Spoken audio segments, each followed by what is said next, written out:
بسم اللہ الرحمن الرحیم۔ اعوذ باللہ من الشیطان الرجیم، بسم اللہ الرحمن الرحیم۔ السلام علیکم۔ آج آپ کا میزبان ڈاکٹر کاشف بشیر تفہیم القرآن سیریز کی قسط نمبر 352 کے ساتھ آپ کے سامنے حاضر خدمت ہے، جس میں انشاءاللہ العزیز سورہ القصص ہم آغاز کریں گے۔ مکی صورت ہے یہ، اس میں 88 آیات ہیں اور 9 رکوع ہیں، اور آج ہم انشاءاللہ اس کی پہلی 8 آیات کا ترجمہ اور تفسیر آپ کے سامنے پیش کریں گے، اور اس حصے کا موضوع ہے حضرت موسیٰ علیہ السلام کی والدہ۔ بسم اللہ الرحمن الرحیم۔ طاسین میم تلک آیات الکتاب المبین۔ ترجمہ طاسین میم، یہ کتاب مبین کی آیات ہیں۔ تتلو علیک من نبأ موسیٰ و فرعون بالحق لقوم یؤمنون۔ ترجمہ، ہم موسیٰ علیہ السلام اور فرعون کا کچھ حال ٹھیک ٹھیک تمہیں سناتے ہیں، ایسے لوگوں کے فائدے کے لیے جو ایمان لائیں۔ تفسیر میں آتا ہے یعنی جو لوگ بات ماننے کے لیے تیار ہی نہ ہوں ان کو سنانا تو بیکار ہے، البتہ جنہوں نے ہٹ درمی کا کفر اپنے دلوں پر چڑھا نہ رکھا ہو وہ اس گفتگو کے مخاطب ہیں۔ ان فرعون علا فی الارض وجعل اہلہا شیعا یستضعف طائفۃ منہم یذبح ابناءہم ویستحیی نساءہم انہ کان من المفسدین۔ ترجمہ، واقعہ یہ ہے کہ فرعون نے زمین میں سرکشی کی اور اس کے باشندوں کو گروہوں میں تقسیم کر دیا۔ ان میں سے ایک گروہ کو وہ ذلیل کرتا تھا، اس کے لڑکوں کو قتل کرتا اور اس کی لڑکیوں کو جیتا رہنے دیتا تھا، فی الواقع وہ مفسد لوگوں میں سے تھا۔ آیت کے آغاز میں ہے کہ فرعون نے زمین میں سرکشی کی۔ تفسیر میں آتا ہے اصل میں لفظ علا فی الارض استعمال ہوا ہے، جس کا مطلب یہ ہے کہ اس نے زمین میں سر اٹھایا، باغیانہ روش اختیار کی، اپنی اصل حیثیت یعنی بندگی کے مقام سے اٹھ کر خود مختاری اور خداوندی کا روپ دھار لیا، ماتحت بن کر رہنے کے بجائے بالا دست بن بیٹھا اور جبار و متکبر بن کر ظلم ڈھانے لگا۔ پھر آتا ہے کہ اس کے باشندوں کو گروہوں میں تقسیم کر دیا۔ تفسیر میں آتا ہے یعنی اس کی حکومت کا قاعدہ یہ نہ تھا کہ قانون کی نگاہ میں ملک کے سب باشندے یکساں ہوں گے اور سب کو برابر کے حقوق دیے جائیں، بلکہ اس نے تمدن و سیاست کا یہ طرز اختیار کیا کہ ملک کے باشندوں کو گروہوں میں تقسیم کیا جائے، کسی کو مراعات و امتیازات دے کر حکمراں گروہ ٹھہرایا جائے اور کسی کو محکوم بنا کر دبایا اور پیسا اور لوٹا جائے۔ یہاں کسی کو یہ شبہ لاحق نہ ہو کہ اسلامی حکومت بھی تو مسلم اور ذمی کے درمیان تفریق کرتی ہے اور ان کے حقوق و اختیارات ہر حیثیت سے یکساں نہیں رکھتی۔ یہ شبہ اس لیے غلط ہے کہ اس فرق کی بنیاد فرعونی تفریق کے برعکس نسل، رنگ، زبان یا طبقاتی امتیاز پر نہیں ہے، بلکہ اصول اور مسلک کے اختلاف پر ہے۔ اسلامی نظام حکومت میں ذمیوں اور مسلمانوں کے درمیان قانونی حقوق میں قطعاً کوئی فرق نہیں ہے، تمام تر فرق صرف سیاسی حقوق میں ہے، اور اس فرق کی وجہ اس کے سوا کچھ نہیں کہ ایک اصولی حکومت میں حکمراں جماعت صرف وہی ہو سکتی ہے جو حکومت کے بنیادی اصولوں کی حامی ہو۔ اس جماعت میں ہر وہ شخص داخل ہو سکتا ہے جو اس کے اصولوں کو مان لے، اور ہر وہ شخص اس سے خارج ہو جاتا ہے جو ان اصولوں کا منکر ہو جائے۔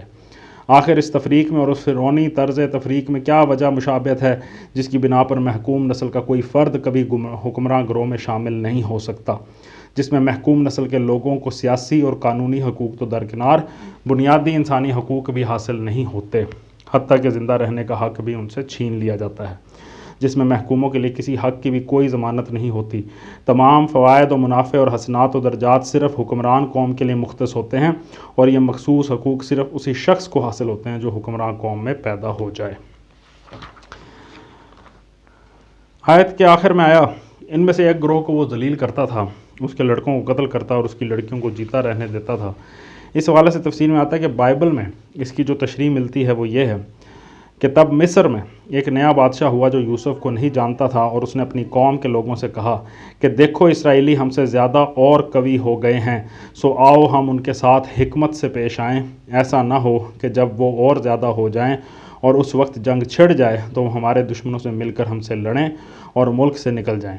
اس لیے انہوں نے ان پر بیگار لینے والے مقرر کیے جو ان سے سخت کام لے کر انہیں ستائیں۔ سو انہوں نے فرعون کے لیے ذخیرے کے شہر پتوم اور رامسیس بنائے، اور مصریوں نے بنی اسرائیل پر تشدد کر کے ان سے کام کرایا، اور انہوں نے ان سے سخت محنت سے گارا اور اینٹ بنوا کر اور کھیت میں ہر قسم کی خدمت لے کر ان کی زندگی تلخ کی۔ ان کی سب خدمتیں جو وہ ان سے کراتے تھے تشدد کی تھیں، تب مصر کے بادشاہ نے عبرانی دائیوں سے باتیں کیں اور کہا کہ جب عبرانی یعنی اسرائیلی عورتوں کے تم بچہ جناؤ اور ان کو پتھر کی بیٹھکوں پر بیٹھی دیکھو تو اگر بیٹا ہو تو اسے مار ڈالنا اور اگر بیٹی ہو تو وہ جیتی رہے۔ ریفرنس خروج باب نمبر 1 آیت نمبر 8 سے 16۔ اس سے معلوم ہوا کہ حضرت یوسف علیہ السلام کا دور گزر جانے کے بعد مصر میں ایک قوم پرستانہ انقلاب ہوا تھا، اور قبطیوں کے ہاتھ میں جب دوبارہ اقتدار آیا تو نئی قوم پرست حکومت نے بنی اسرائیل کا زور توڑنے کی پوری کوشش کی تھی۔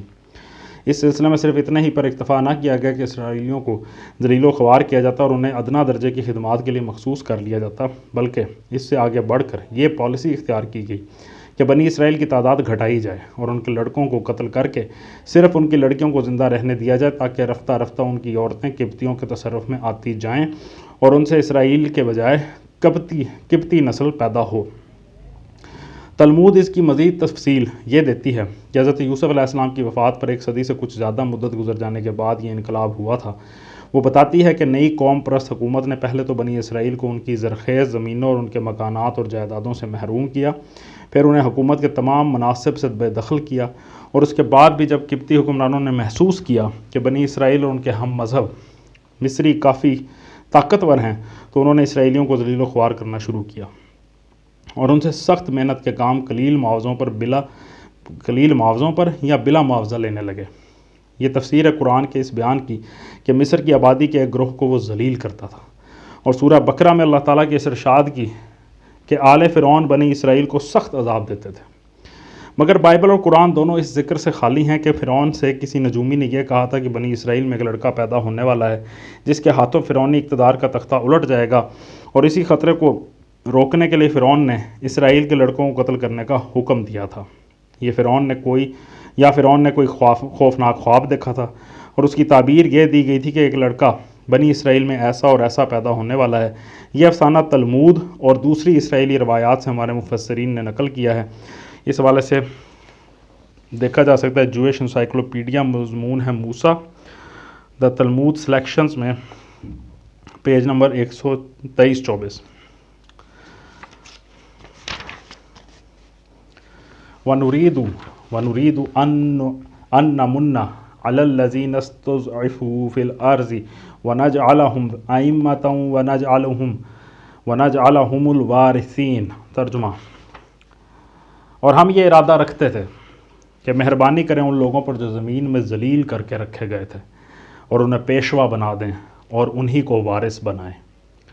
انہیں پیشوا بنا دیں یعنی انہیں دنیا میں قیادت اور رہنمائی کا مقام عطا کر دیں، اور وارث بنائیں سے مراد ہے یعنی ان کو زمین کی وراثت بخشیں اور وہ حکمران و فرما روا ہو جائیں۔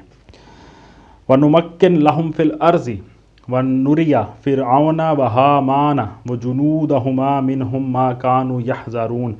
ترجمہ: اور زمین میں ان کو اقتدار بخشیں اور ان سے فرعون و حامان اور ان کے لشکروں کو وہی کچھ دکھلا دیں جس کا انہیں ڈر تھا۔ حامان، مغربی مستشرقین نے اس بات پر بڑی لے کی ہے کہ حامان تو ایران کا بادشاہ اکسویرس یعنی خشیار شاہ زرخزیس بھی جس کو کہتے ہیں اس کو کہ دربار کا ایک امیر تھا، اور اس بادشاہ کا زمانہ حضرت موسیٰ علیہ السلام کے سینکڑوں برس بعد سن 486 اور 465 قبل مسیح میں گزرا ہے، مگر قرآن نے اسے مصر لے جا کر فرعون کا وزیر بنا دیا ہے۔ ان لوگوں کی عقل پر تعصب کا پردہ پڑا ہوا ہے، تو یہ خود اگر غور کریں کہ آخر ان کے پاس یہ یقین کرنے کے لیے تاریخی ثبوت کیا ہیں کہ اکسویرس یا زرخسیس کے درباری حامان سے پہلے دنیا میں کوئی شخص کبھی اس نام کا نہیں گزرا ہے۔ جس فرعون کا ذکر یہاں ہو رہا ہے، اگر اس کے تمام وزراء اور امراء اور اہل دربار کی کوئی مکمل فہرست بالکل مستند ذریعے سے کسی مستشرق صاحب کو مل گئی ہے جس میں حامان کا نام مفقود ہے، تو وہ اسے چھپائے کیوں بیٹھے ہیں؟ انہیں اس کا فوٹو فوراً شائع کر دینا چاہیے، کیونکہ قرآن کی تکذیب کے لیے اس سے زیادہ مؤثر ہتھیار انہیں کوئی اور نہ ملے گا۔ یعنی ریفرنس کوئی نہیں ہے ان کے پاس، بس بات بنانی ہے۔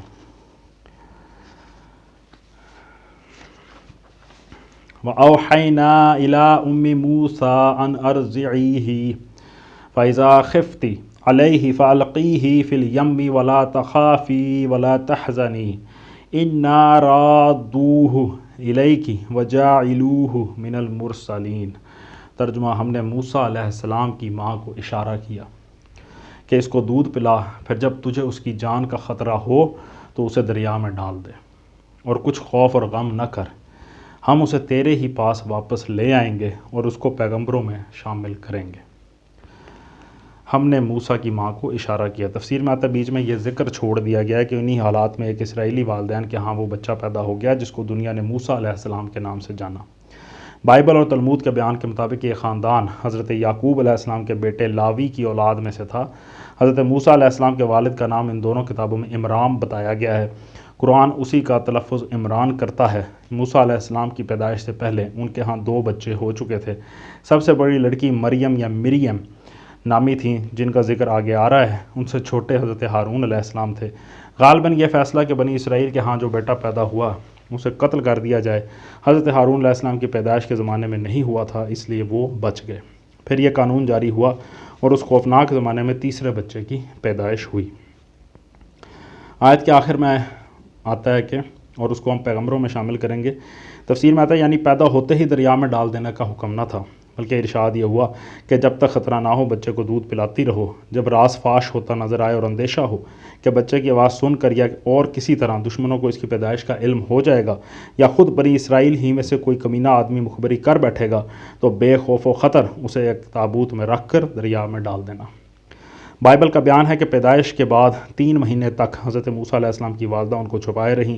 تلمود اس پر اضافہ کرتی ہے کہ فرعون کی حکومت نے اس زمانے میں جاسوس عورتیں چھوڑ رکھی تھیں جو اسرائیلی گھروں میں اپنے ساتھ چھوٹے چھوٹے بچے لے جاتی تھیں اور وہاں کسی نہ کسی طرح ان بچوں کو رلا دیتی تھیں تاکہ اگر کسی اسرائیلی نے اپنے ہاں کوئی بچہ چھپا رکھا ہو تو وہ بھی دوسرے بچے کی آواز سن کر رونے لگے۔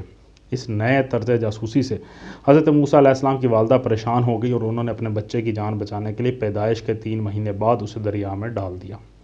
اس حد تک ان دونوں کتابوں کا بیان قرآن کے مطابق ہے اور دریا میں ڈالنے کی کیفیت بھی انہوں نے وہی بتائی ہے جو قرآن میں بتائی گئی ہے۔ سورہ طٰہٰ میں ارشاد ہوتا ہے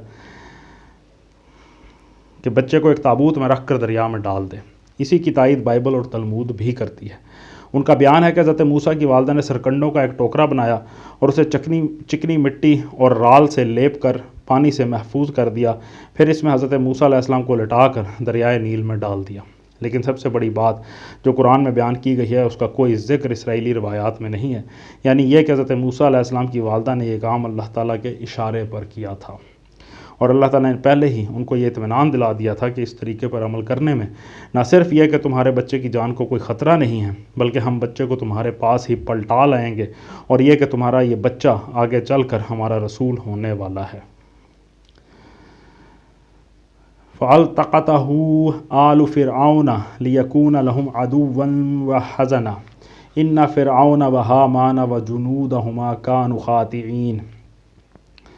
ترجمہ آخر کار فرعون کے گھر والوں نے اسے دریا سے نکال لیا تاکہ وہ ان کا دشمن اور ان کے لیے سبب رنج بنے۔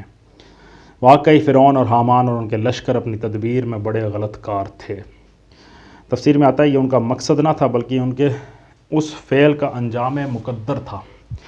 وہ اس بچے کو اٹھا رہے تھے جس کے ہاتھوں آخر کار انہیں تباہ ہونا تھا۔ یہ ہوتی ہے اللہ کی مشیت۔ صدق اللہ العلی العظیم۔ الحمدللہ آج ہم نے سورہ القصص کی آیت نمبر 8 تک کا ترجمہ اور تفسیر آپ کے سامنے پیش کیا ہے۔ اللہ تعالیٰ سے دعا ہے کہ اللہ تعالیٰ ہماری اس کوشش کو قبول کرے۔ اللہ تعالیٰ کا لاکھ لاکھ شکر ہے، اس کی توفیق کے بغیر کوئی بھی نیک کام ممکن نہیں ہے۔ ہم بہت گناہ گار ہیں، بڑے کمزور ہیں۔ اللہ تعالیٰ سے دعا ہے اللہ تعالیٰ ہمیں استقامت سے نوازے۔ اسی دعا کے ساتھ آپ سے اجازت چاہیں گے، اپنا بہت خیال رکھیں۔ آپ لوگوں کا بہت بہت شکریہ۔ اللہ حافظ۔